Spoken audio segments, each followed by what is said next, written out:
Good morning, everybody. Alright, we've got something a little bit interesting today. This is an ECU from a 2006 Suzuki GSX600 or 07 I should say. Part numbers are there, and this is how we received this thing. So it's been cut open before. We received it with a decent amount of damage.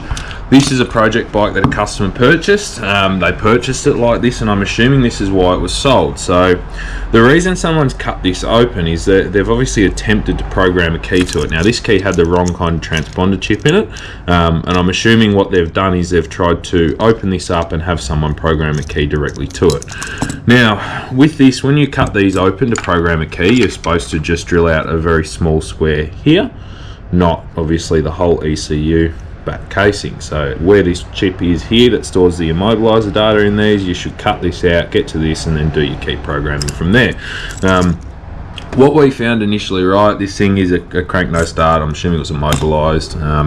Customer just wanted to see if this is salvageable. So first thing we found a couple of caps that have been cut off, and I'll see if I can attach some photos if I've got some. We had to replace, I think it was this one here and this one here. So those two caps, that they were completely cut off. Every other pad on this looks pretty good. We then proceeded to look at a mobilizer side of stuff because we can tell someone's been messing with it. So we figured that the chip was wrong in the key.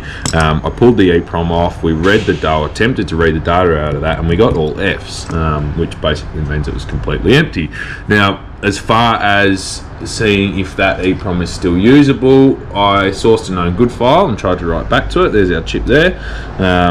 We just whipped that off earlier, and that EEPROM was completely dead. So it wouldn't take a file into it, couldn't read any data out of it. So this ECU was essentially dead, corrupted, you know, gone.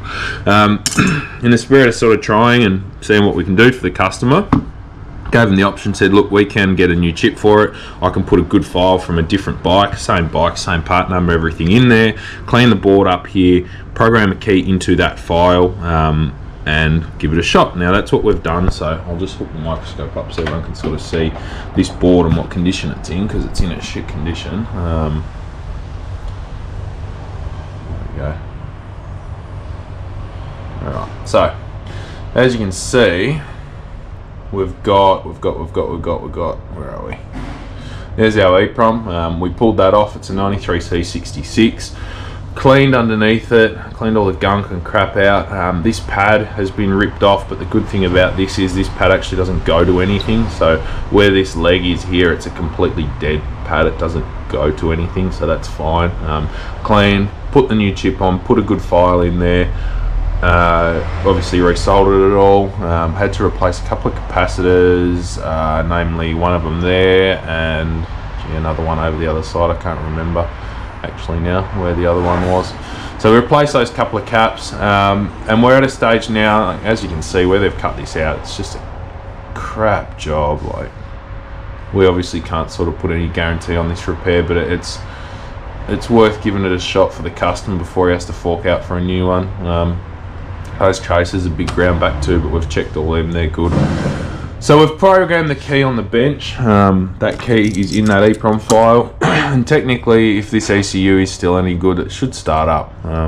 Just a good note, I wanted to sort of show everyone and explain this, that if you're, if you have a motorbike, whatever kind of bike it is, and you need to get keys programmed, make sure you get a locksmith who knows what they're doing, someone who actually knows what they're looking at. It's not easy accessing this stuff, but if you know what you're doing, you've got the right equipment and information, obviously it can be done. Any sort of professional locksmith that specialises in bikes or does bikes regularly will know where to cut, how to cut this and extract the data properly, how to seal it back up properly. So I'm going to have to make a new case for this out of a bit of plastic and silicone it all up so it's all watertight, but we'll get it sent back to the customer anyway. It's got the right transponder chip in the key now, so it's got a TRS4D chip in there that's programmed to a good file in that EEPROM. So it'll be interesting. If I get good news from it, we'll let everyone know. I'll put an update on the post up on the video, but yeah, it's just a quick reminder to be very cautious of who you're using to do this sort of stuff, immobilizer stuff, because we see it more and more where things are corrupted or damaged, like this, where caps have been knocked off when they've chiseled this case out, and things have been damaged. So